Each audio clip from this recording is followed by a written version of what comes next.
Pengertian dan tata cara berwudu.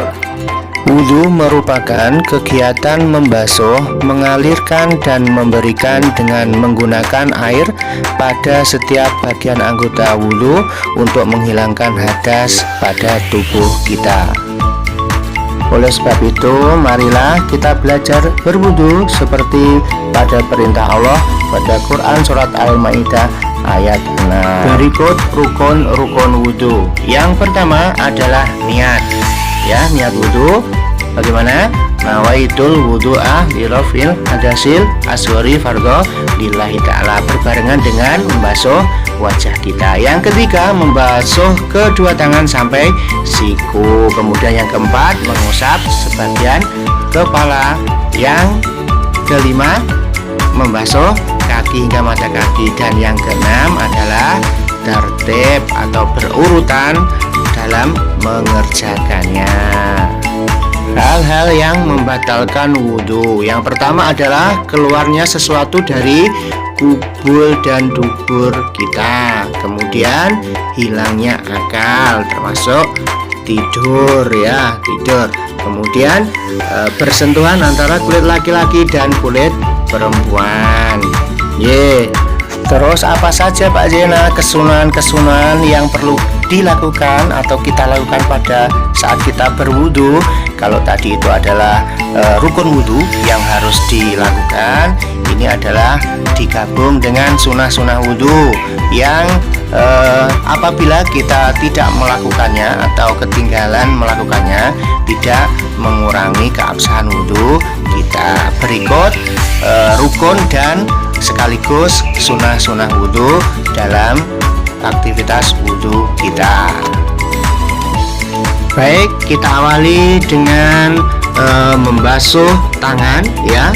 Sebelumnya membaca basmalah, kemudian membasuh kedua telapak tangan kita sebanyak 3 kali ya. Ingat, dahulukan tangan kanan sebelum tangan kiri ya. Kesunahan berikutnya adalah berkumur dan memasukkan air ke dalam hidung kita. Tapi ingat ya, tidak sampai dalam ya, sehingga tidak menimbulkan sakit pada hidung kita.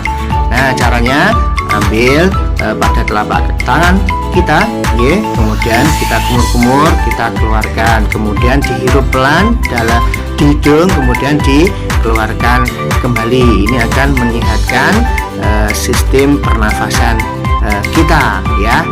Ini kita harus sering latihan agar tidak sakit saat melaksanakan kesunahan yang kedua ini. Nah, kalau yang ini anak-anak, ini membasuh muka, termasuk rukun atau kesunahan ya tadi ya? Iya, coba dijawab. Iya, pinter. Termasuk rukun wudu, dimana pada proses ini niat kita barengkan dengan saat kita membasuh wajah kita. Nah, apa saja batasannya Pak Zainal wajah kita itu? Wajah ini yang kita lihat dari samping, dari depan itu kelihatan ya, kelihatan wajah kita itu adalah batasan wajah kita antara batas rambut yang tumbuh di wajah kita. Kemudian yang bawah itu dagu. Nah, ini adalah batasan wajah kita yang harus kita basuh. Kemudian berikutnya adalah membasuh tangan ya, membasuh kedua tangan kita sampai siku-siku. Ingat, membasuh itu adalah airnya mengalir, termasuk kita sela-sela jari kita jangan sampai ketinggalan ya. Ada yang kukunya tertinggal kotoran ataupun masih tertinggal apa, bisa kita basuh di sini ya, sebanyak 3 kali. Kemudian setelah itu kita ratakan sehingga tidak ada yang terlewatkan dari siku-siku dan seluruh lengan kita ya. Baik, kemudian mengusap sebagian kepala kita. Nah, ini mengusap sebagian kepala termasuk rukun wudhu tadi ya. Kemudian membersihkan sela-sela telinga kita termasuk kesunahannya ya. Ini jangan sampai kita salah penafsiran ya. Yang rukun itu adalah mengusap sebagian kepala ya. Kemudian ingat, ini ada beberapa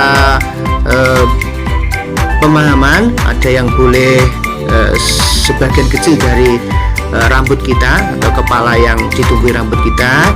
Kemudian ada yang seluruhnya, boleh digunakan salah satunya saja. Kemudian kesunahannya yang berikutnya adalah membersihkan kedua telinga kita dengan cara bagaimana Pak Jenal? Ibu jari ya, ibu jari kita taruh di belakang telinga kita, digunakan untuk mengusap bagian luar. Kemudian telunjuk kita masukkan ke lubang telinga kita. Kemudian berikutnya termasuk rukun adalah membasuh kedua kaki kita hingga mata kaki ya. Kalau dalam bahasa Jawa itu polok kita. Nah, ini juga dengan menggunakan air yang mengalir, tidak boleh diusap tapi dibasuh. Nah, ini yang sering ketinggalan biasanya bagian tumit itu, bagian tumit itu sering ketinggalan tidak terbasuh. Nah, oleh sebab itu kita gunakan kedua tangan kita untuk nyela-nyela atau mengusap di sela-sela jari kaki kita sehingga kotoran-kotoran yang tertinggal bisa hilang. Nah, pastikan kedua kaki kita ya, telapak kaki kita itu terbasuh air wudhu seluruhnya ya, sebanyak 3 kali. Kita mulai dari kaki yang kanan. Setelah semuanya selesai kita lakukan dengan sempurna, maka kita segera menghadap kiblat ya, menghadap kiblat untuk berdoa. Doa setelah wudhu bagaimana? Sudah hafal kan doa setelah wudhu? Baik, mari kita baca bersama-sama nggih. Asyhadu an la ilaha illallah wahdahu la syarikalah wa asyhadu anna Muhammadan abduhu wa rasuluh. Allahumma ja'alni minat tawwabina waj'alni minal mutatahhirina waj'alni min ibadikas sholihin.